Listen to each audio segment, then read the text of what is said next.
سروش خدمتگزار، سلام، مرسی که اومدی پیش ما. خیلی خوشحالم که میبینمت.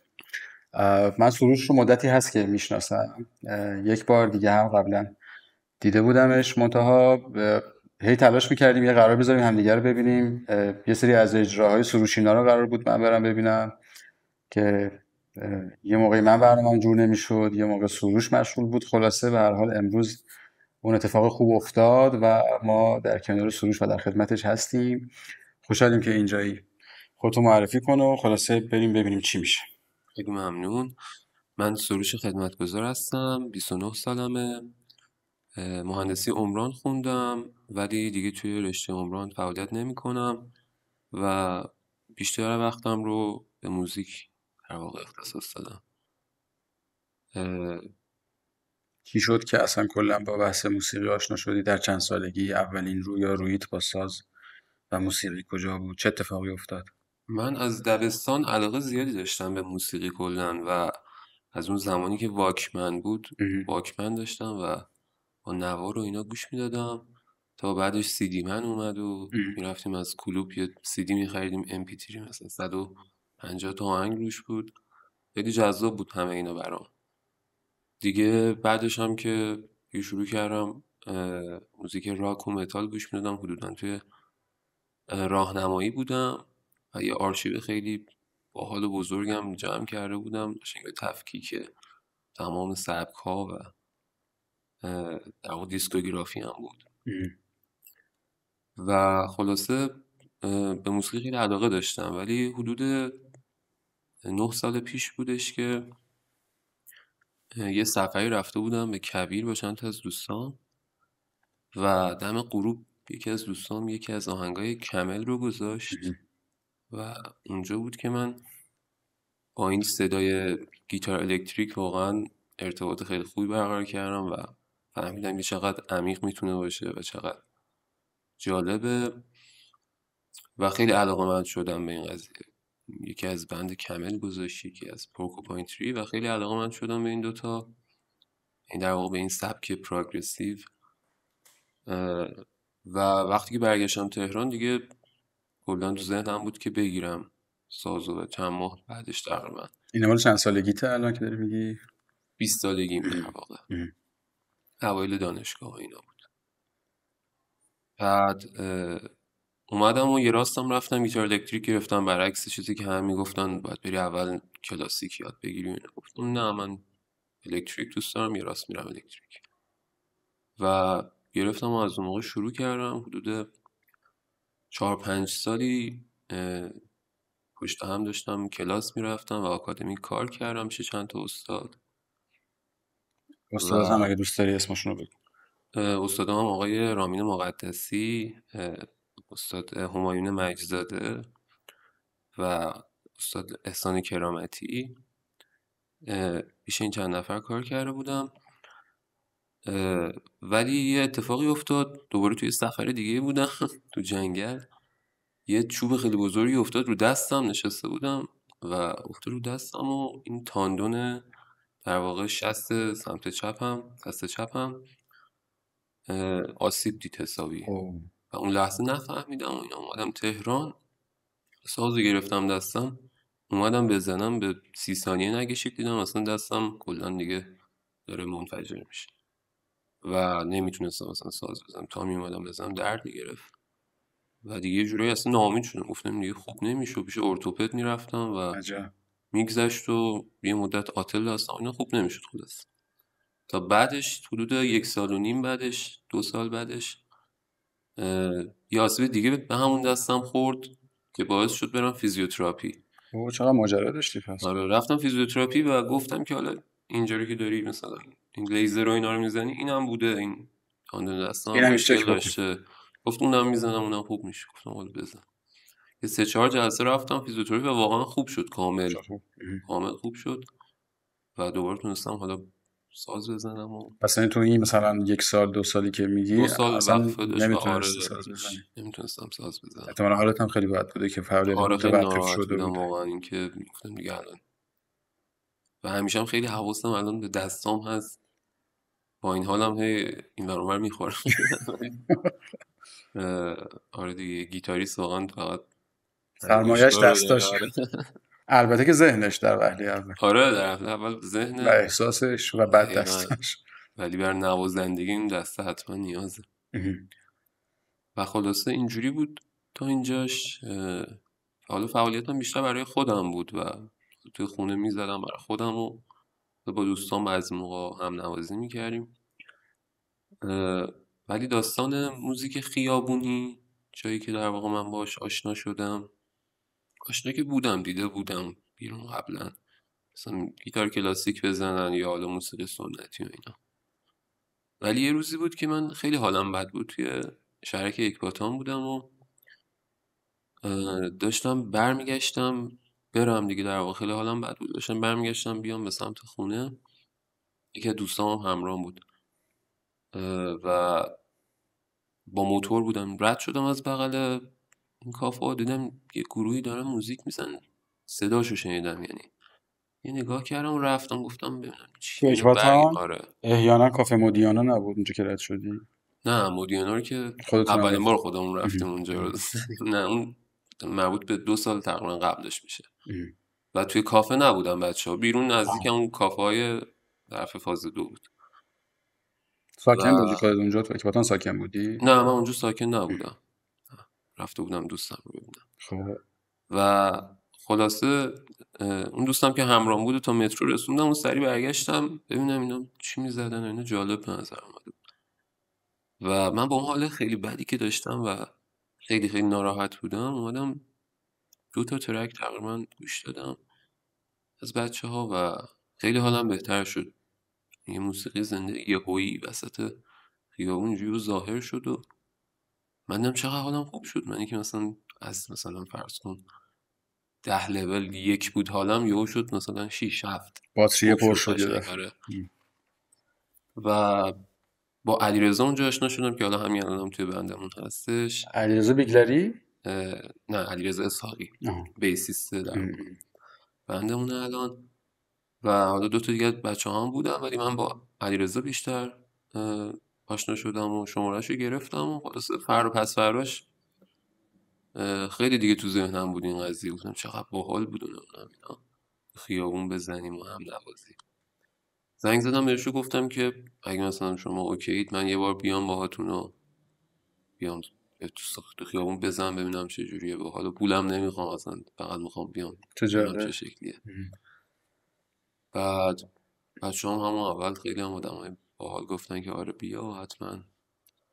رفتیم و اولین بار رو در واقع رفتیم بغل دانشگاه هنر، اونجا یه اجرایی داشتیم و دیگه از روبروی اونجا بزرگمهر آره یعنی؟ حدوداً آره روی بزرگمهر دیگه تقریبا از همون شبا استارت خورد و دوباره با آدمای دیگه حالا شروع کردم زدم و بند 3 نفره میرفتیم با درامز و خلاصه اینجوری بود که من علاقمند شدم به موزیک خیابونی و وقتی فهمیدم که انقدر میتونه حس خوبی به من منتقل کنه، خب قطعا منم میتونم همین حس رو به بقیه منتقل کنم. که حالا این بارها و بارها برای من اتفاق افتاده و آدمایی بودن که اومدن به من گفتن که دقیقا مثلا مثل شرایط خودم یا حتی بدتر، طرف من میگفت من امروز از کارم بعد مثلا 10 سال اخراج شدم و تو بدترین شرایط بودم و الان اومدم یهو موزیک شما رو گوش دادم، 2 تا ترک خیلی حالم خوب شد و طرف خودشون گیتاریست بود مثلا انگیزه گرفتم دوباره فلان. یا خیلی های دیگه بودن که گفتم واقعا نمیدونم شبمون رو ساختی، اصلا چقدر جالب. من به سازت علاقه‌مند شدم یا من گیتار میزدم ول کرده بودم الان کلی انگیزه گرفتم. و این خیلی قشنگه و خیلی انرژی خوبی میده به آدم وقتی تو خیابون ساز میزنی، هم در واقع انرژی خوبی به بقیه میدی و هم خیلی انرژی خوب میگیری.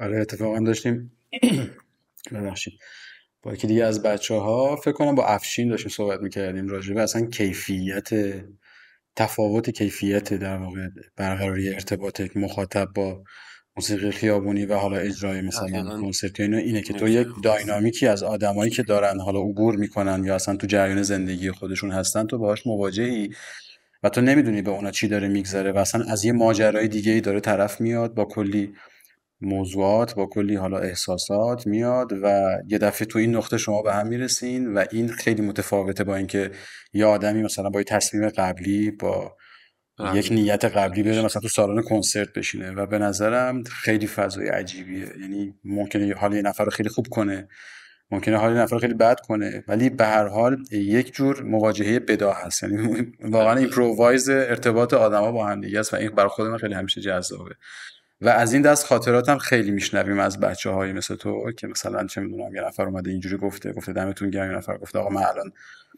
تو این لحظه مثلا از همراهم از یارم خواستگاری کردم مثلا درخواست ازدواج کردم و از این دست دقیقا موضوعات اتفاق زیاده افتاد. که ما فکر کنیم اتفاقا اینا خیلی شنیدنیه. یعنی جدای از بحث خود موسیقی این حاله از انرژی و حال خوب که در اطرافش ایجاد میشه برای آدما اونم خیلی شنیدنی و دیدنیه. اگه از این خاطره ها یا حالا از این تجربه های در واقع در لحظه داری بازم برامون بگید جالبه. آره بخوام بگم، آره واقعا خیلی زیاده، شاید تا صبح میتونم بگم.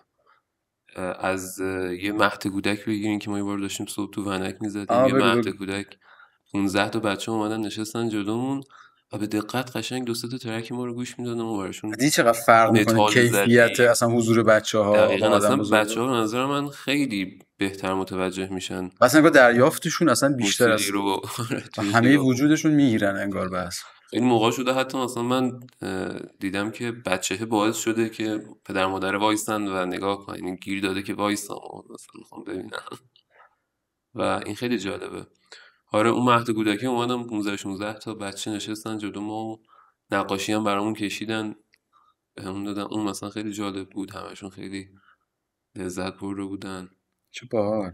یا یه بار مثلا تو انقلاب داشتم میزدم، یه پیرمرده بود که خیلی سنش زیاد بود و خیلی معلوم بود که چه فازی گرفته با موزیک و قشنگ داشت میزد واسه خودش و اینا. تموم که شد اومد به من گفتش که جوون منو بردی به 50 سال پیش. خیلی حس جالبی بود واقعا. یا خیلی ها بودن مثلا باز اومدن اینجوری منو یاد نمیدونم فرهاد انداختی نمیدونم اون موقع ها میومد در واقع کسی که سنشون بالا بود و اون دوران قبل ام. انقلاب دیده بودن. ام. اینجوری زیاد بوده، میگم کسایی بودن حالا نمیدونم کات کرده بودن، جدا شده بودن از در واقع پارتنرشون یا برعکسش با هم تازه دوست شده بودن، خوشحال بودن اون روز اومدن و خیلی حسای خوبی گرفتن و دادن به همون. و حالا جدای از اینا من یه نکته دیگه هم توی این قضیه میخواستم بگم. توی موزیک خیابونی شما ارتباطی که با مخاطبت داری رو هیچ جای دیگه نمیتونی تجربه کنی، دقیقاً. چون نزدیکترین حالت به مخاطب شما قرار داری. همین که در واقع مثلا یکی میاد از فاصله شاید 1 متری من 2 متری من داره ساز زدن منو میبینه و با خودم هم میتونه ارتباط برقرار کنه، صحبت کنه، من باش صحبت میکنم. سوال بپرسه چی کار داری میکنی این چیه مثلا. دقیقا. و اینکه خیلی یهوییه این قضیه، اصلا ام. طرف تا 30 آمادگی ثانیه قبلی قبلش نداره. نمیدونسته که الان میرسه اینجا و مثلا موزیک میبینه از نزدیک. ام. و این خیلی جالبه که انقدر از نزدیک میتونی حس کنی که در واقع مخاطبا چی دارن دریافت میکنن ام. ام. و خیلی هم حس جالبی و هم چیزای جالبی آدم ازش میفهمه و خیلی به هنر و اون کاری که داری میکنی به نظرم کمک میکنه. آره من فکر میکنم که اگه بخوایم مثلا رتبه بندی کنیم از بابت نوع صمیمیت و میزان نزدیکی هنرمند به مخاطب در حالا بگیم اجراها یا استیج‌های مختلف به نظرم نزدیکترین نوع ارتباط اول اجرای خیابونیه. دقیقا. بعد حتی ایونت هایی که تو فضاهای خودمونی تر برگزار میشه مثل کافه ها و ایناست که چون اونجا بازم تو فرصت تعامل داری نزدیکتری و بله بعد تازه مثلا حالا کنسرت و استیج های رسمی تر و اینا. بنابراین قطعا کسی که نوازنده که تو خیابون یه تجربه رو با مخاطبش میکنه لزوما اون تجربه رو نمیکنه در مثلا یه استیج رسمی تر و این اون خاصیت هست. اون آنیه که به نظرم تو اجرای خیابونی اتفاق میفته و شاید مثلا هنرمند اینو هیچ جای دیگه تجربه نکنه. دقیقا هیچ جای دیگه این نمیشه تجربه کرد. تو همچنان خودتو نوازنده راک میدونی و طرفدار راک میدونی و تو همون حوزه هم داری جلو میری و فعالیت میکنی، یا اینکه نه مثلا اسم دیگه ای رو خودت میذاری؟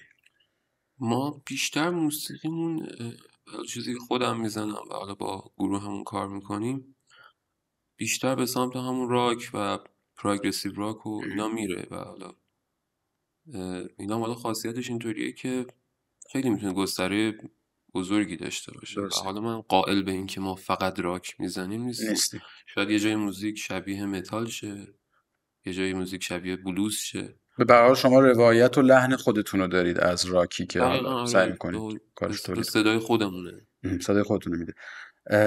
به نظرت الان، حالا با توجه به اینکه من میفهمم از صحبتهای تو که تو هم مثل خیلی های دیگه از زمان نوجوانی و جوانیت امروز من صدام خیلی میگیره ولی خب هست دیگه، اینا از خواص ضبط پادکست. احتمالا حالا توی جریان دوستان مدرسه، آدمای اطرافت و فضایی که بوده، خب علاقه من شدی اومدی جلو. به نظرت امروز مردم، یعنی عامه مردم، قاطبه مردم، نگاهشون به موسیقی که حالا بهش میگیم راک چجوریه، چه جایگاهی داره تو جامعه؟ حالا اصلا جوونا رو اگه یه ذره بذاریم کنارتر، بیشتر دارم راجع به مثلا یه ذره سن و سال دارتر رو صحبت میکنم که به هر حال سخت میشه بهشون یک سری موضوعات رو براشون جا انداخت. یه زمانی مثلا زمانی که ماها جوان‌تر بودیم و اینا، خب حتی تو پدر مادرها تشریح این که آقا این مثلا لزوما موسیقی فلان طوری که راجبش میگن نیست، نمیدونم بد نیست، خیلی خوبه فلان و بهمانه، خیلی سخت بود. میخوام بدونم که الان تو این چند ساله این به نظر تغییر کرده، یعنی نگاه عمومی به راک، مخصوصا اینکه چون شماها عمومیتتون بیشتره، چون بیشتر در دید آدم ها هستین، شماها دقیقا جاهایی ساز میزنین که همه جور رنگ و در واقع جنس آدم دارید دقیقا. میبینید. الان به نظرت فضاش چجوریه و اصلا جایگاهش بین مردم چجوریه؟ ببینید یه قضیه که هست در مورد این موضوع، در واقع آدمایی که حالا یه ذره سنشون بالاتر از ما و نسل قبل ما هستن، چون توی ایران کلان از قدیم الایام موسیقی بیشتر یا حرام بوده یا ممنوع بوده یا محدودیت داشته. شما اصلا نگاه کنید سازایی که ما داریم تو سازای سنتی همه صدای خیلی کمی دارن، 2 تار 3 تار و تارهای خیلی نازک. به خاطر اینکه همیشه در خفا نواخته میشه آره مثلا. دیگه در خفا باشه و کسی صداشو نشنوه، همسایه نشنوه، نفهمه، کار حرام انجام بدی. و همه سازامون در واقع صداهاشون خیلی ظریف و خیلی نازک و اینطوریه. گستره صدایی خیلی مثلا آره در بازی واقع نداره. حجم خیلی زیادی نداره. ولی برعکسش شما ببینید توی کلیساها اون ارگانایی که بوده از زمان قدیم یه سری لوله خیلی بلند داره تا سقف میره و صدای خیلی زیادی تولید میکنه و این حتی توی در واقع آیین رسمی دینیشون بوده که میرفتن کلیسا میشنیدن اینا رو. این صدای با حجم زیاد و ارگان اینا از قدیم تو گوششون بوده. واسه همین خب بالاخره غربی‌ها راحت‌تر میتونن با این سبک در واقع ارتباط برقرار کنن. حالا نسل قبلتر ما چون این موزیکا خب نمیرسیده به دست کسی، من خودم کوچیک بودم هم نوار و اینا بود، اصلا موزیک مثلا راک و اینا به راحتی پیدا نمی‌کردی و خب گوش ندادن. شاید تا همین الان مثلا خیلی ندونن اصلا صدای گیتار الکتریک چه شکلیه. خیلی موقع به من شاید گفتن تو الان مثلا خودت داری میزنی یا آهنگ مثلا پلگه، اصلا متوجهش نمیشن خیلی. و اینکه بخوای ارتباط برقرار کنی با این نوع موسیقی یه ذره برای کسایی که در واقع نسل قبل ما هن ممکنه سخت‌تر باشه. البته هستن خیلی آدمایی هم هستن من دیدم سنای بالا متوسط بالاخره از من یعنی بزرگتر، اینا خیلی خوب ارتباط برقرار کردن، خب گوش موسیقی خوبی داشتن، تشخیص میدادن. ولی خب الان بهتر شده، یعنی من تو خیابون خب میبینم تو این چند ساله بیشتر شنیدن و بالاخره موزیک این ور اون ور توی این فضای مجازی اینا این صداها رو باز بیشتر باش آشنا هستن تا مثلا 4-5 سال پیش. پس یعنی الان نظرت اینه که درک عمومی از این قضیه یه مقدار یه ذره بهتر و بیشتر بیشتر شده. شده؟ این کلا موسیقی یه جوریه که یعنی گوش انسان یه طوریه که دوست داره چیزایی رو بشنوه که براش آشناه. آفرین. اصلا به خاطر همینه ما تو خیابون خیلی بهمون میگن آقا کاور بزن، هتل کالیفرنیا بزن، نمیدونم ناتینگ ایلز ماتر بزن. حالا ما هم هیچ وقت نمیزنیم داره، ولی خب واقعا اینجوریه که کلا موسیقی این شکل، یعنی حتی گام لامینور انقدر استفادهش زیاده به خاطر اینکه به گوش خوب، یعنی به گوش عموم خوب میاد و اکثر آهنگای پاپا ببینید رو لامینورن اکثر. و خب این قضیه هستش و کلا توی این نوع موسیقی راجبه اون صحبتی که کردی من یه چیزی میخوام باید چک کنم ببین این حرف که میزنم درسته یا نه. من فکر کنم مثلا ما تو جامعه خودمون به خاطر عقبه‌ای که داریم، همون که خودت گفتی یه زمانی هم حرام بوده یه زمانی ممنوع بوده و اینکه همیشه در پستوها مثلا ساز زده میشد و محافل یه ذره خصوصی تر بوده، ما سازهامون به قول تو یه مقدار حالا از بابت حجم صدا و رنگ صدا و اینا یه ذره همیشه محتاطانه تر و با احتیاط تر بوده و معادل غربیش اگه حالا اصلا نمیدونم میشه اینا رو معادل گرفت یا نه، مثلا ما سازای زهی مزرابیمون مثل تار و ستار و اینا رو اگر مثلا مقایسه کنی با سازای زهی زخمی اونور مثلا مثل گیتار و امثالهم، یا شاید تو یه سطحی مثلا پیانو رو بشه با سنتور مقایسه کرد، یا سازای ضربی ما رو مثلا با سازهای کوبه اونور بشه مقایسه کرد، دقیقاً اتفاق افتاده. یعنی می‌بینی همه چی یه ذره پک شده تر، کوچیک‌تر، یه ذره جمع و جورتر و ایناست.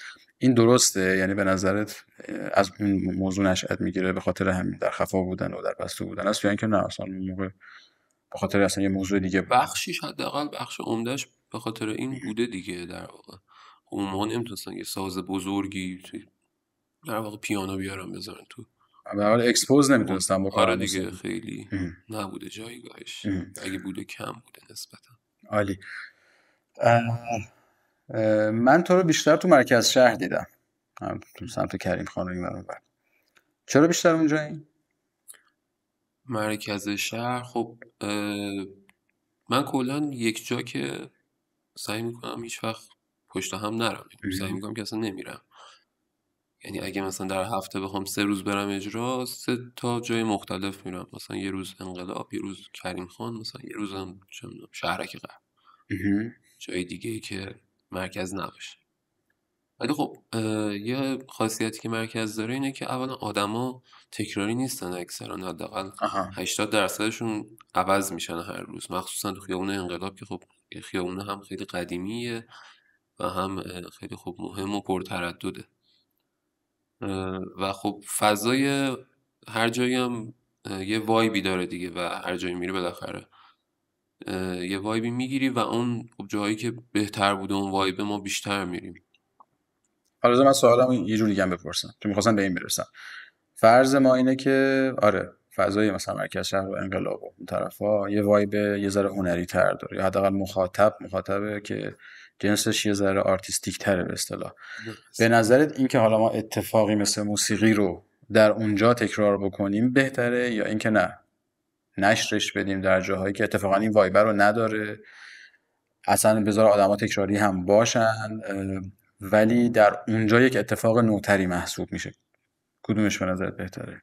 من جفتش رو در واقع این دومی رو قبول دارم و انجامش هم دادیم و واقعا خیلی هم ما مرکزش هم چند وقت اخیر شاید من بیشتر اومدم، ولی خیلی جای مختلفی رفتیم ساز دادیم. این جایی که همینجوری رفتیم خودمون گشتیم و پیدا کردیم یه جا تو خیابون یهو زدیم. از سمت هفت حوض بگیریم مثلا رفتیم تا مثلا تو خیابون شریعتی پیاده‌روهایی که حتی خیلی شلوغ هم نیستن و به قول شما جالب بود، بعضیشون دیگه ما رو میشناختن و حتی یکی بود گیر میداد هر رفعه بهمون اون پر بود که نزنید ساز نزنید. آره روبروی در واقع چیز خونهش بودیم، هر دفعه ما گیر میداد. جلوی مسجد حتی بودیم یه بار میزدیم، هم جالب بود، کسی هم کارمون نداشت. جاهای مختلف بوده و زدیم، جالب هم بوده. یعنی هیچ جایی هم نبوده که کلن هیچ کس مثلا حال نکنه، یا هر جایی هم ما زدیم بالاخره یکی دو نفر شاید مخالف باشن، حالا یا مغازه داره یا دست فروش طرف میگه اینجا نزنم کسب و کارم چیز میشه فلان میشه، یا حتی یکی خیلی جالب بود میگفت جوراب میفروخت، میگفتش که شما ساز بزنید دیگه کسی نمیاد جوراب بخره. نمیدونم چرا و اینجوری هم بوده دیگه و کلا توی خیابونای مختلف ما چرخیدیم، حالا پاساژهای مختلف، رفتیم جای مختلف شهر که استقبالا چجوری بوده توی حالا این جاهایی که تجربه کردی؟ استقبالا خیلی متفاوت بوده. یه سال قبلش بپرسم، اصلا تو این استقباله رو چجوری محک میزنی؟ یعنی مثلا اگه آدمو زیاد بیان جمعشن، تو میگی خیلی اجرای خوبی بود، ریاکشن ها رو بیشتر چک میکنی، اینکه به خودت فیدبک بدن، یعنی تو چجوری میفهمی که این کاری که داری توی اون فضا میکنی الان اینجا اثرگذارتر بود؟ تا حالا بهش فکر کردی؟ آره به نظرم اون جایی که خب طرف وای میسته و یه وقتی میذاره نگاه میکنه و لذت میبره، خب بهتره دیگه از این لحاظ. ولی خب بستگی به اون خیابونه هم داره، ممکنه یه جایی باشه که خب طرف داره میره سر کارش و نمیتونه وایسته، مثلا وای میسته 10 ثانیه و میره. من میفهمم مثلا طرف ولی میفهمی حال کانکت کرد، آره شده کانکت و شده، ولی خب سریع باید میرفته دیگه. من خودم تو خیابون دارم راه میرم، خب خیلی موقع ها عجله دارم دیگه، یعنی باید برم، مثلا نمیتونم وایسم و نگاه کنم. ولی خب اون مرکز شهر و اینا یه جوریه که یه ذره باز مردم میان و یه جایی وای میستن، خیابون گردی هم داره در واقع. اینم هستش که در واقع با اون قضیه اضافه میشه. تو برنامه چیه؟ یعنی فکر می‌کنی که نهایتاً می‌خوای این مسیر رو تا کجا ببری؟ چه چیزی آخر سر هپی، یعنی تو رو خوشحال میکنه؟ فکر می‌کنی که مثلا اگه چه اتفاقی بیفته بگی ای بچه خوب شد که این مسیر رو اومدم و مثلا به این موفقیت رسیدم؟ تا حالا بهش اینجوری فکر کردی؟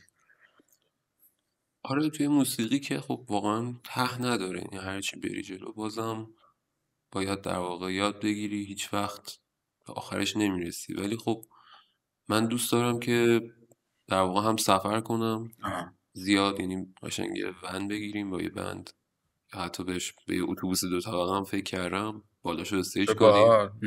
طبقه دومش رو استیج کنیم، بریم تو شهرهای مختلف، حتی نمیدونم اروپا و اینا، خارج از ایران، اونجا هم بتونیم اجرا بزنیم، هر جا میزنیم بغل و استیجی آماده باشه، یا حالا حتی اونم نباشه، در حد یه ونم باشه، بالاخره به وسایل پیاده میکنیم، یه اجرایی میذاریم، میریم شهر بعدی. فکر می‌کنی شدنیه اینجا؟ آره چرا نباشه، اینجا هم میشه، حتی حالا شاید بگیرنمون از یه جایی بعدش، ولی شما کارتون بی خارج کلام از کشور اساسا میشه. دیگه، آره ما کارمون بی کلامه اینسترومنتال. و خب اینسترومنتال هم من کلا دوست داریم، چون به نظرم وقتی خب وکال اضافه میشه از اون خالص بودن موسیقی کم میشه. یعنی شما داری یه کلمه رو که بگی، داری یه چیزی رو به مخاطب قالب میکنی، میگی اینه. ولی وقتی این کلمه نباشه میتونه هر چیزی باشه، یعنی ممکنه یکی با اون موزیک من گریهش بگیره، ممکنه یکی از خوشحالی گریهش بگیره بعد یعنی از شما فکر کنید موسیقی. مثلا کلام باعث میشه که یه جهت دهی بشه به اون دریافتی که آره برای اون جهت طرف از دهی موسیقی میشه باشه؟ به هر کاریش کنیم، نمیگم بده ها، لزوما بد نیستش. این خیلی کارهای پینک فلوید هست که خب واقعا خیلی جالبه، اصلا شما بری متنش رو میخونی این چه کانسپتی، چه مثلا ایده ها و فکرهایی داشتن و این جالبه که حالا توی سری موزیکا باشه. ولی وقتی خب در واقع یه جمله‌ای هست میگن وقتی دیگه نمیشه حرف زد، موسیقی میادش تو. موسیقی تازه پاش باز میشه مثلا. با این حساب تو بیشتر کلام، حالا تو موسیقی وکال دار، تو بیشتر کلام رو در خدمت ملودی میدونی یا برعکس؟ یا شاید هیچ کدوم؟ من که خب موزیک وکال محور رو در واقع خیلی خیلی نیستمش. فنش نیستی؟ آره حالا اگه وکالی هم بخواد باشه، میگم تو همون سبکای یه وکال مفهومدار درست حسابی چیزی، اونم نه همه ترک ها. حالا که صحبت رو اینجا کشی، دوست دارم این ازت بپرسم. احتمالا خیلی که الان دارن این صحبت رو گوش میدن با خودشون فکر کنن که خب اوکی، ما از صحبت سروش میفهمیم که ملودی ارزشی دارد که به صورت جداگانه باید بررسی بشه، صدای در واقع اینسترومنت. حالا برای مخاطبی که لزوما حالا شاید اطلاعات قبلی نداره، حالا بالاخره شما مجهزه به یک اطلاعات یا یک سطحی از سواد موسیقایی شاید لازم باشی که یه تفحصی بتونی بکنی توی اون چیزی که داری میشنوی، یه ذره تحلیل کنی. به نظر آدمی که مواجه میشه با یک کار صرفا اینسترومنتال، اگر چه جوری باشه یا اگر چه جوری بشه، ارتباط بهتری برقرار میکنه و تو به عنوان هنرمند میگی که اوکی، مثلا خوشحالم که مثلا این آدم گرفت موضوع رو. یا اصلا تجربه خودت چی بوده؟ مثلا آیا تو حتی قبل از اینکه کلاس بری یا خیلی با این فضا آشنا بشی صرفا به صورت مستقل حال میکردی با یک کار اینسترومنتال، یا تو یه پیش زمینه ذهنی داشتی، یا اینکه اصلا خود اون نواها و آواها برات جذاب بوده؟ یعنی برای گوش دادن موسیقی به اصطلاح اینسترومنتال چه توصیه‌ای می‌کنی؟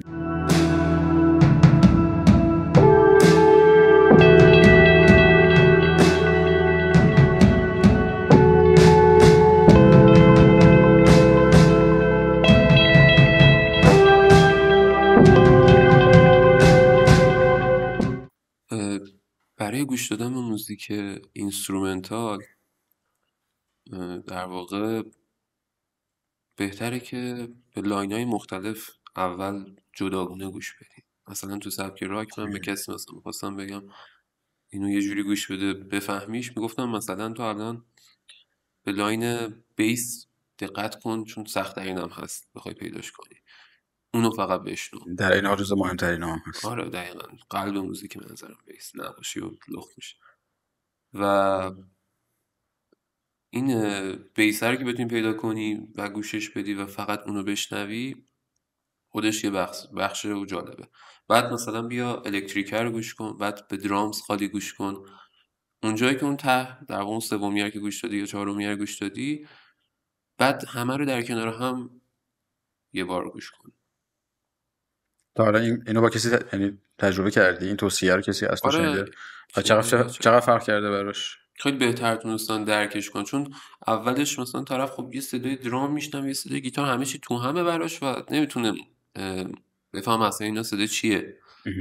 و چون سازاش هم معمولا خب ندیدن یا آشنا نیستن باهاش که این دقیقا داره چی کار میکنه، براشون خب گنگ میشه و میگن خب ولش کن مثلا. تو گوش دادن تفکیکی رو در واقع توصیه میکنی؟ برای اولش دیگه بعدش دیگه خود گوش هرچی که موزیک خوب گوش بدی هی گوشتون قوی تر میشه و موزیکای بهتر خودتون بهتر متوجهش میشین، حتی فالش و فوجی ها رو بیشتر آدم میفهمه. پس به نظرتون یک موضوع تمرینی و اکتسابیه، یعنی آدم باید راجبش یه کار کنه؟ آره کاملا کم اکتسابی. حالا یه مقدارم ارثی ممکنه باشه ولی درست میشه اکتسابی. اوکی عالی.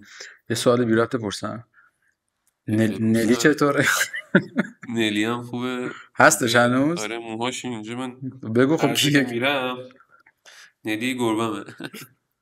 یه گربه سفید گوگولیه. پرشینه؟ نه اسکاتیش بریتیشه. آره واقعا این بچه‌م. چند وقت داریش؟ 1 سال و نیمشه تقریبا. و از بچگی پیش تو بوده؟ آره از 1 ماهگی تقریبا پیش من بوده. چقدر مثلا تو حالا هوا و روحیه تو تاثیر گذاشته؟ مثلا حضورش چقدر؟ خیلی تاثیر میذاره و خیلی چیز جالبی که هست، موزیکی که من میزنم تو خونه قشنگ میاد میشینه گوش میده و حتی میگیره میخوابه باهاش. و من با صدای موزیک بلند دارم مثلا متال میزنم خوابه بعد یکی در رو مثلا محکم ببنده و بیدار میشه، مثلا مدیتیشنشه انگار. و حالا اینم بکنه و یه چیز جالب دیگه هم که راجع به کل گربه هاست فکر کنم و نیلی هم خیلی بهش واکنش نشون میده، سیم گیتاری که من در میارم و مثلا در واقع بعدی ها میخوام بندازم اون قبلی ها رو میبینه اصلا دیوونه میشه. یعنی من اینو میندازم براش تا صبح من اینو پرت کنم میره دنبالش بگیرم دست. نمیدونم چیه که این صدای اینو خیلی خوب متوجهش میشن یا چیه، خیلی علاقه داره بهش. خب پس تو هم بهش وابسته ای در واقع. آره. اورینتال میز چی بود داستانش و چرا اصلا این اسمو گذاشتین و کیاین چیکار دارین میکنین؟ اورینتال میز سال در 2022 بود، تقریبا 1 سال و نیم پیش شکل گرفت. ما تو خیابون اول شروع کردیم میزدیم، حالا توی مدتی مثلا اسم نداشتیم، یا مثلا میپرسن اسم بندتون چیه و اینا، اسم نداشتیم. من بودم و علیرضا اسحاقی که گفتم و حمید شمس با هم داشتیم کار میکردیم. حدودا تقریبا 1 سالی توی خیابون میرفتیم و مثلا هفته 3 روز 4 روز میرفتیم و با هم دیگه ساز میزدیم. میشه این فعالیتمون عموما همین بود، خیابون ساز بزنیم. و حال اجرام رفتیم 1-2 بار ولی حالا نه با این اسم دقیقا، چون یکی از دوستای دیگه هم محسن شمس چونم بودش و در واقع بند 4 نفری رفتیم اجراهای اونطوری هم. ولی از در واقع جایی که خواستیم برای سریال قهوه ترک کار کنیم من خواستم اونم جدی‌تر بپرسم. شد. اوکی. اینکه اسم رو دقیقا چی انتخاب کنیم از 1 ماه 2 ماه قبلش بود که ما دیگه در واقع اسممون رو انتخاب کردیم. اسممون هم اورینتال میز یعنی 1000 تو. اورینتال هم که یعنی در واقع شرق و خاورمیانه و اینا. و خب ما هم هی تو فکرمون بود که از ایران بریم، در واقع تو اون دورانی که تو خیابون میزدیم هم میومدن میگفتن بابا شما نه حیفید اینجا فلان. اما خیلی تو ذهنمون بود که واقعا از ایران بریم، که حالا کاری به درست و غلطش هم ندارم. ولی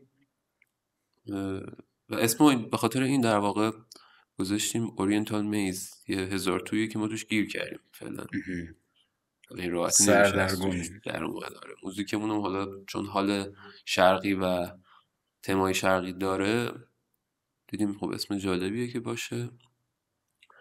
و آره دیگه از بعدمون هم که توی سریال قهوه ترک کار کردیم و اونجا هم حالا اسممون هم توی اون سکانس ها هستش و توی در واقع تیتراژش و اینا. سال بعد این راجع به قهوه ترک بود. چی بود اصلا داستان اون سریال آشنایی شما بود؟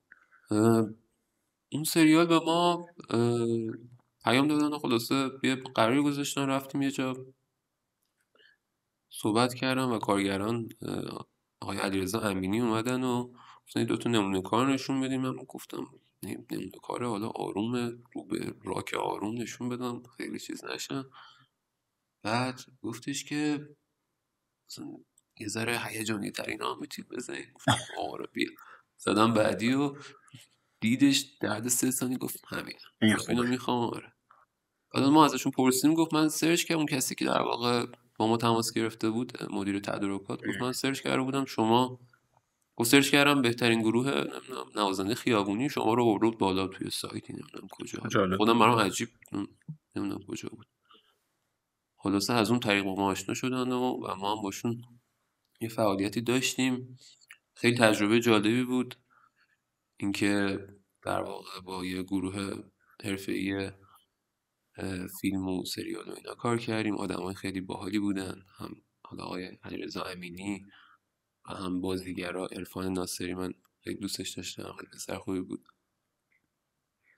و خیلی جالب بود. در واقع تجربه خوبی بود و اینکه ما به همون میدان دادن گفتن شما موزیک خودتون رو بزنید.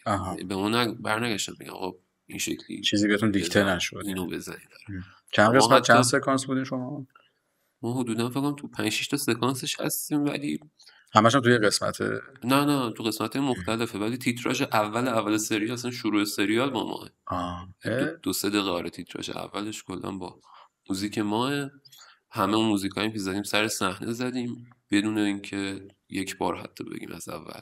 تمام کاتایی که خورد به خاطر حالا بازیگر یا مثلا عوامل صدا فلان اینا از شما نبود خلاص. آره ما بدون تو یه تک همه رو گرفتیم. تمام موزیکام اورجینال خودمون بود. اورجینال که اصلا ایمپرووایز بود، همون لحظه بود. فقط در این حد مثلا بهمون کارگران میگفتش که این صحنه مثلا این اتفاق افتاده و یه چیز تم عاشقانه داشته باشه بهتره، یا مثلا اینجا یه ذره هیجانی باشه. و خیلی حالا فیدبک خوبی گرفتیم. حتی ما اول ما اومدیم تمرین یه چیزی زدیم، مثلا کارگران گفت من اینو میخوام برای تیتراژ، اما اول شروع نکرده بودیم. این خیلی خفنه همینو برای تیتراژ بزنید. الان موزیک تیتراژ اون سریال موزیک شماست؟ نه متاسفانه. گفت من هر کاری بتونم میکنم با تهیه کننده صحبت کنم که اینو بذاریم تیتراژ آخر در واقع کلا چیز باشه. نشد و قرار بود بدم، ولی خب من بعدها که رفتم ناکردم کلا یه کار دیگه کردم داره و دست یه نفر کلا همه یه سری تصمیم گیرنده کسی دیگه بود اونجا. آره دیگه در واقع این حالا دیگه واردم پذیرش نمیشیم، ولی خلاصه تا همون حدش هم خیلی تجربه جالبی بود. چقدر تاثیر داشت تو دیده شدن و شنیده شدنتون بعدش؟ تاثیر خیلی خاصی نتیش نداشت، چون ما خودمون پیجامون خیلی بالا نبودش اونقدر و حالا مثلا همون مخاطبای خودمون دیدن این قضیه رو. بعد خیلی حالا دیدن سریالی که خیلی دیدن. حالا اینجوری بود که مثلا تو محلمون داشتم میرفتم یا یکی از دوستان بود چطوری سروش فلان دیدم تو سریال و حالا راستش من خودم تا تهش هنوز ندیدم، وقت نکردم، پشت سر هم میاد. یکی دو تا از سکانسامون هنوز ندیدم که اومده احتمالا. ولی خب تأثیر آنچنانی که بگید ما مثلا نداشت. آره محروف شدیم، نه اصلا همینجوری نبودش. و این تنها تجربه مثلا همکاری با یک گروه حالا سریال سازی کار تصویری آره فعلا بعدش اینجوری، پیشنهاد چون مشابه بود؟ بعد در واقع همین سریال، حالا من خودم برام عجیب بود که اینا چطوری گذاشته ما مثلا اینجوری موزیک بالاخره رو به متال حتی مثلا داریم اول سریال میزنیم، چون نگاه کنین سریال ایرانیا رو اکثرا یه جای دیگه. خب آره دیگه، یا پاپ یا تو مایه هاست دیگه، اینجوری نبوده. و اینم خودش فیدبک خیلی مثبتی داشت براشون. و حالا یه سری صحنه، چون تو ترکیه بیشترش در واقع فیلم برداری شده، یه سری صحنه رو توی تیزر اولش نشون میداد که توی بار بودن و مثلا یه سری دخترها بنن روسری و اینا بودن، یه گیرایی بهشون دادن، از همونجا شروع شد و مثلا کلا پخش خانگی رفت زیر نظر صدا سیما. بله. و دیگه فکر کنم حالا این به بعد سخت بگیرم بهشون و نتونم مثلا دیگه احتمالا هم صحنه‌ای نمی‌بینی تو آره. سینمای خانگی. سکانسایی که شما بودین بیشتر تو مترو بود یا لااقل یکی دو تاش که من دیدم تو مترو هم بود، درسته؟ مترو نبود. نبود. زیر پل کریم خانه. زیر پله. آره احتمالا من خیلی دقیقا گذرا زیر دیدم. پل رفتیم و اونجا رو حالا خودشون در واقع صحنه رو درست کردن همشون رو. آها اوکی گرفتم. آره من اشتباه دیده بودم. عالی، پس شما این تجربه رو هم داشتین. دیدم که شما یه سری تجربه اجرا توی ایونت ها هم داشتین، مثلا توی امارات میرزاخانی و استیج لانج و اینا هم بودین. اونا چجوری بوده؟ یعنی مثلا اینم جزئی از برنامه پرفورمنستون همیشه هست که اگر پیشنهاد داشته باشین حتما مثلا اجرا کافه‌ای هم داشته باشین، یا اینکه نه مثلا پیشنهاد شده بهتون رفتین و اینکه بازم اجرا خواهید داشت؟ اینو کلا تفکیک میکنی از اجرای خیابونی؟ نظرت راجع بهش چیه؟ اکثرش که آره به اون پیشنهاد میشد جای مختلف، حالا یا ایونت ها یا کافه ها، یا حتی ما یه بار توی شرکتی رفتیم زدیم، خیلی جالب بود. برنامه سالیانه اون شرکت بود، سالگردشون بود و یه شرکت هوش مصنوعی و اینا هم خیلی باحال بود. اینا ما رو تو خیابون دیده بودم و آره رفتیم اونجا همون موزیکای خودمون راک قشنگ زدیم واسهشون، همشون یه آهنگ سالانی کردن. گرفته بودن بیرون؟ نه توی خود شرکتشون شرکت. اصلا خیلی جای تقریبا کوچیکی هم بود ولی خیلی باحال بود. مثلا تجربه اینجوری هم حتی داشتیم. ولی خب مثلا اجرای میرزاخانی و اینا رو خب از قبل در واقع هماهنگ کرده بودیم، سالن بلیط فروشی و اینا بوده و متفاوت بوده. حالا جای مختلف باز امارت روبرو اجرا داشتیم، جای مختلف زیاد بوده. ولی خب یا میخوره یهویی به محرم یا سالن مثلا پره، یه ذره سخته مثلا این پیگیریش و اینکه در واقع تمرین بشه قبلش و اینا، یه ذره هماهنگی میخواد که باید حتما داشته باشیم اینو از قبلش دیگه، حتما تمرین بکنیم تا با یه اجرای اینجوری جدی بریم. اونو تو چه جایگاهی میبینی؟ اساسا اجراهای کافه، اجرای ایونت های یه ذره دور همیتر رو نقشش رو توی حالا شما مثلا موسیقی که بیشتر تو دل جامعه است، اونو کجا میبینی؟ و اینکه مثلا تکرارش، توسعه‌اش و اینا به نظرت خوبه، باشه بهتره، محدود بشه بهتره؟ به نظرم بودنش که خیلی خوبه و اینکه حالت چجوری بگم، دست یک نفر دو نفر نباشه خیلی بهتره. الان اینجوریه به نظرت؟ الان نه که اینجوری باشه، ولی بعضی جم سشن ها رو مثلا من میدیدم که خب مدیریتشون شاید خوب نبودش. آره و مثلا اصولی نبود و طرف مثلا فقط میخواست پول بگیره، میگفتش بیا این جم سشن و فلان اینا، دیگه اسم نمیبرم کجا. ولی اینکه اجراها باشه و ادامه پیدا کنه که خیلی عالیه. ما از خودمونه بتونیم حالا در هر استیجی جایی بتونیم اجرا بذاریم، به اون اجازه بدن، مجوزشو بدن و اینو بزنیم عالیه. یعنی اینکه مثلا ایونت های موسیقی تو فضای شهری مثلا به طور خاص مثل کافه ها و اینا توسعه پیدا کنه، در مجموع خبر خوبی و کمک کننده است به جریان به حال فکری موسیقی. بله قطعاً. طبیعت و دوچرخه سواری و اینا دیدم که اهلش هستی. آره الان البته مدتیه که من دیگه دوچرخه سواری نرفتم، چون بیشتر مشغله و اینا زیاد شدش، ولی قبلا میرفتم، خیلی هم پیگیرش بودم. یه بار تا شمالم به دوچرخه رفتیم در واقع. جدی؟ آره، از راه هراز از امامزاده هاشم رفتیم تا آمل اوه چه مسیری هم رفتیم. و دور فراش برگشتیم همون. فرداش برگشتین یعنی حتی اونجا استراحت چرا نکردین؟ شبش موندیم و اینا و فرداش زود بود فراش برگشتیم. بعد یه 2 روز ریکاوری میکردیم. آره. و حالا جالبه بدونید برگشتش خیلی سربالاییش بیشتره تا رفته. شما فکر کنم 5 ساعت تا 6 ساعت رفتیم، برگشتش حدودا 11 ساعت 10 ساعت طول کشید و اکثر مسیر سربالایی بود. آره دیگه از اون برم حساب کنیم. چه تجربه بود؟ جالب بود این خیلی سنگ. تجربه جالبی بود و یه قشنگ اچیومنتی برای من آنلاک شد که دیگه هیچ کاری به نظرم سخت نشد نمیاد. یعنی نیست. مثلا یکی بگه بیا با موتور بریم، شما میگم بریم، مثلا چیزی نیست که بخوام بگم سخته، چون با 2 چرخه خوش رفتم. بازم داری از این برنامه‌ها که مثلا یه آره قطعا یه ذره چالشی برای سرم خودت ایجاد کنی؟ آره خلوت‌تر شه، قطعا این کار میخوام بکنم و میریم با دوستام. زیاد قبلا رفته بودیم، حالا این چند وقته کمتر رفتم و یه ذره آمادگی بدنی رو میخواد که هی ورزش پشت سر هم میکنی بری. اصولا در کنار سیگار ورزش هم در میکنی؟ کنار سیگار آره، الان سعی کردم سیگار رو چیز کردم، الکترونیکی این آیکاسو گرفتم خیلی اذیت نشه ریمیه، چون خیلی واقعا ضرر داره. ولی ورزش تو خونه یه موقعی در حد 4 تا دنبل و اینا. ولی الان مثلا برنامه مثل دوچرخه سواری از این چالنج‌های یه ذره این بزرگتر چند وقته نه نداشت. متاسفانه آره دوچرخه سواری رو ندارم. تو اگه در جای این سوالی که از همه میپرسم، اگه تو جایگاه تصمیم گیری بودی برای موسیقی کشور در هر حوزه ایش، منظورم هست یه تصمیم میگرفتی هیچ کس هم نمیتونست جلوتو بگیره، چیکار می‌کردی؟ چه تصمیمی آخه درباره چی؟ مثلا فرض کن تو وزیر ارشاد بودی، می‌خواستی برنامه ریزی کنی، یه سری سیاست گذاری کنی یا اجرا کنی، اولین چیزی که سراغش میرفتی چی بود؟ خیلی ساده، حالا نمیخواد. اینکه مافیا رو جمع میکردم، کلا این پاپ ماپا رو میریختم دور از بیخ. حالا به جز چند تا خوبشون که هست توشون، اون پاپای مارکتی و چیزایی که الان هستن و فقط دارن پول در میارن الکی، نه صدا دارن نه هنری دارن و فقط حالا دارن گوش مردم رو در واقع بد تربیت میدن، خرابش میکنن. و این خیلی مهمه که مردم در واقع کشورم چی گوش بدن.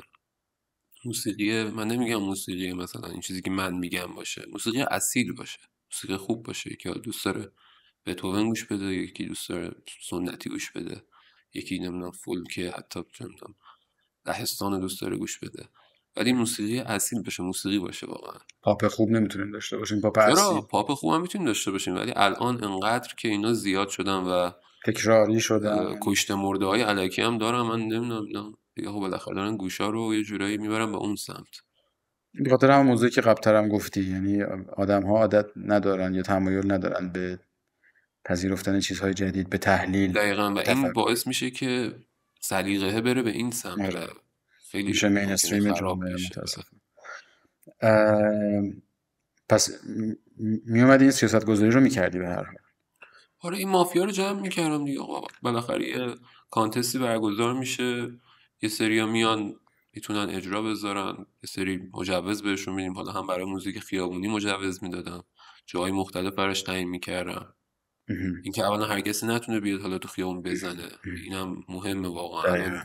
یه جوری شده دیگه هر کیو میبینین اصلا چیزایی واقعا مسخره. یعنی خب اینو میبینه طرف، این کسی که نمیدونه میگه خب این موزیک خیابونی شاید دیگه، یارو مثلا همینجوری نشسته یه 3 تا ترک الکیه این مثلا چجوری بگم آقا شلکیو داره مثلا 3 سال پشت سر هم یک جا 3-4 تا ترک هی تکرار میکنه. خب این نه به خودش چیزی اضافه میشه، نه اون کسی که بالاخره رد میشن حداقل یه بار حال کنن، 2 بار حال کنن دیگه، چند بار.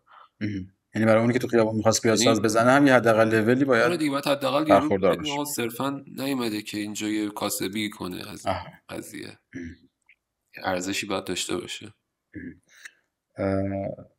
الان گفتی یادم افتاد، کاری که شما میکنین تو خیابون خیلی براتون مثلا آورده مالیش هم مهم و تاثیرگذاره، یا اینکه نه بیشتر هدفتون اینه که کارتون رو پرفورم کنین، در کنارش هم حالا اگر مثلا درآمدی هم داشتین اوکی، یا اینکه خیلی روش حساب میکنین، یا اینکه نگاهتون چیه بهش؟ روش که اصلا نمیشه حساب کرد. چون اصلا احتمال اصلا تو عددی نیست. خیابون آره نه اصلا عددی که نیست، کلا همون عدد هم معلوم نیست بالاخره بین مثلا چه می‌دونم ممکنه اصلا نباشه یه روز پیش نیامده تا حالا برام، ولی خب ممکنه خیلی کم باشه یا مثل همیشه نباشه. یه روزایی اصلا خب شلوغ نیست خیابون، یه روزایی شهادت نمیتونی بری یا بالاخره هزار تا داستان هست. ولی خب یه چیزای ریزی بالاخره من چون یه سری وسایلی که میبرم سنگینه و اون امپ بزرگی که میبرم با اسنپ باید ببریم، در این حد بهش فکر می‌کنیم که آقا یه جا میریم حداقل پول اسنپ در بیاد، هزینه خودش داره. آره صفر بشیم.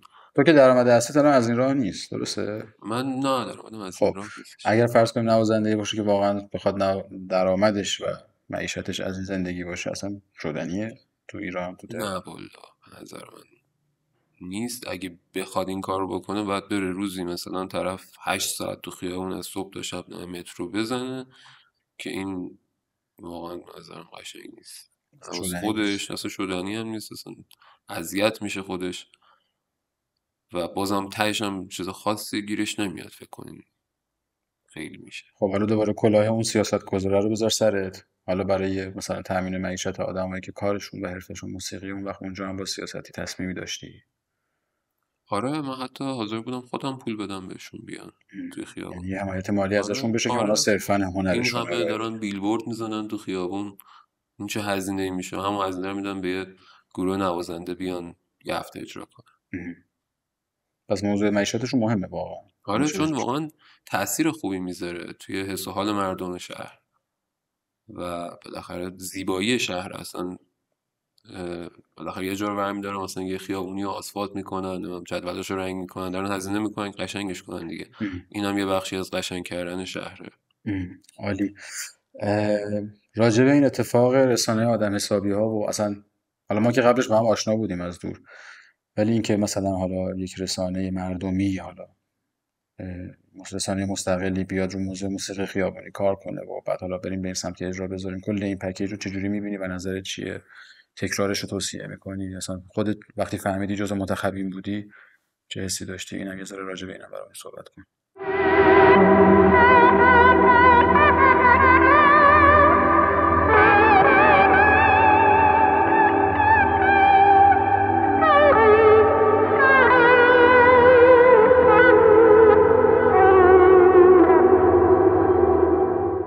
به نظرم که خیلی حرکت جالبی بود آقای ایمان کاظمی و پیج آدم حسابیه که مال خود ایشون هستن. خیلی کار جالبی انجام دادن و خیلی حمایت خوبی بود از این جریان، چون بالاخره خیلی مخاطب دارن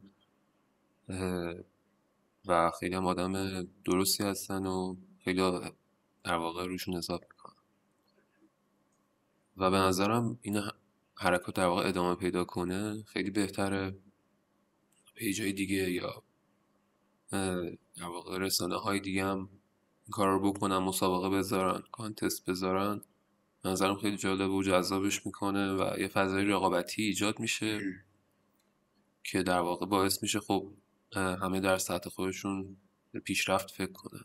و اگه براشون اجرا گذاشتیم به نظر اتفاق خوبیه اجرای مثلا تو کافه؟ آره به نظرم خیلی خوبه و همه به نظرم استقبال میکنن از قضیه. امیدوارم که ببینیم حتما روی اون استیج و این اتفاق سالهای سال تکرار بشه. به نظر منم خیلی کمک خوبیه، کمک با کیفیتی، حمایت با کیفیتی از این جریان و ادامه دار بودنش هم مطمئنم که به این موضوع حتما یه رنگ و لعاب بهتری میبخشه. شاید سالهای بعد بچه هایی که حالا شاید این پویش امسال رو خیلی جدی نگرفتن یا خیلی براشون به قول قدیمی ها علصویه بوده، امسال اینجوری باشن که اوکی پس مثلا برای سال دیگه آماده شیم. خوب بود، فضای جالبی بود.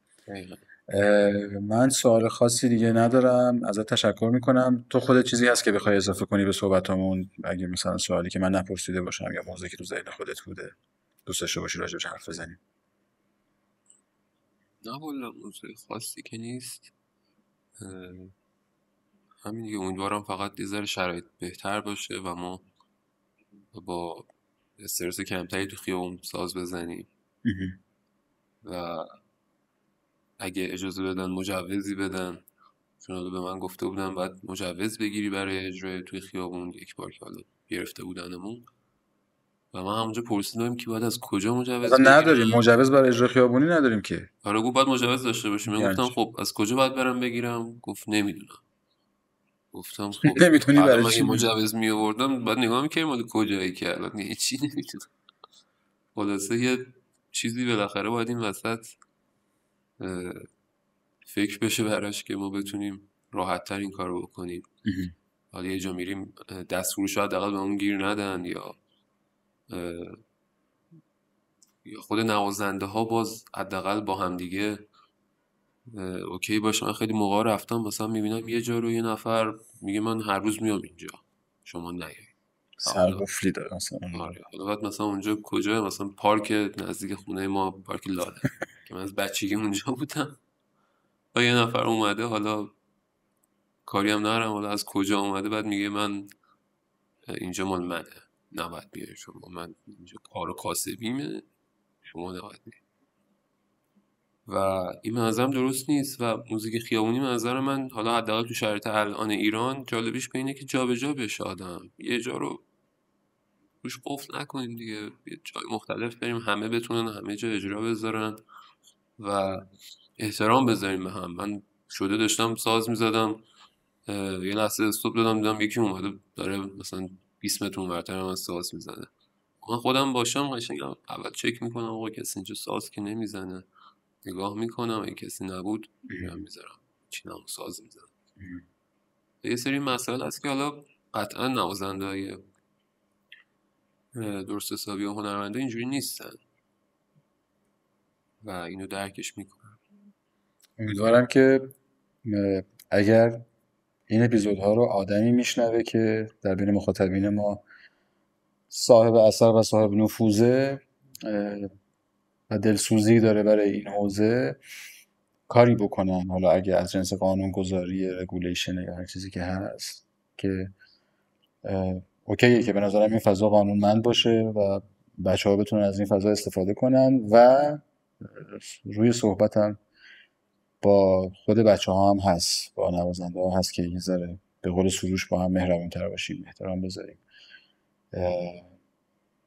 این فضاییه که اصلا لازمش اینه که از مهر و احساس و مهربونی باید بیاد. مگه میشه مثلا شما با هم دیگه عداوت داشته باشین، عناد داشته باشین، مثلا دشمنی داشته باشین بعد بگین کار هنری داریم میکنیم؟ اینه که همه رو دعوت میکنم به مهربونتر بودن و مسئولین که اگر اصلا در اولویتاشون هست این موضوع که بعید میدونم باشه، دعوت میکنم به اینکه به این فضا کمک بکنم. مرسی ازت، خیلی خوش گذشت کنار تو، خیلی حرفای خوبی بود به نظرم، خیلی چیزا یاد گرفتم ازت. حالا این بحث مجوز و اینا آخر کار باز شد ولی راجع به اونم خیلی میشه حرف زد. امیدوارم که باز یه اپیزود دیگه باهات باشیم و اصلا خارج از فضای کار و اپیزود و اینها هم به هر حال این دوستیمون ادامه پیدا کنه، اون شبای اجرای خفن ازتون ببینیم و بهترین اتفاقا برای تو و بندتون بیفته و دائم ازت بشنویم و خلاصه حال کنیم. مرسی ازت که امروز وقت گذاشتی اومدی، به امید موفقیت‌های بیشترت. متشکرم، ممنون از شما. باید.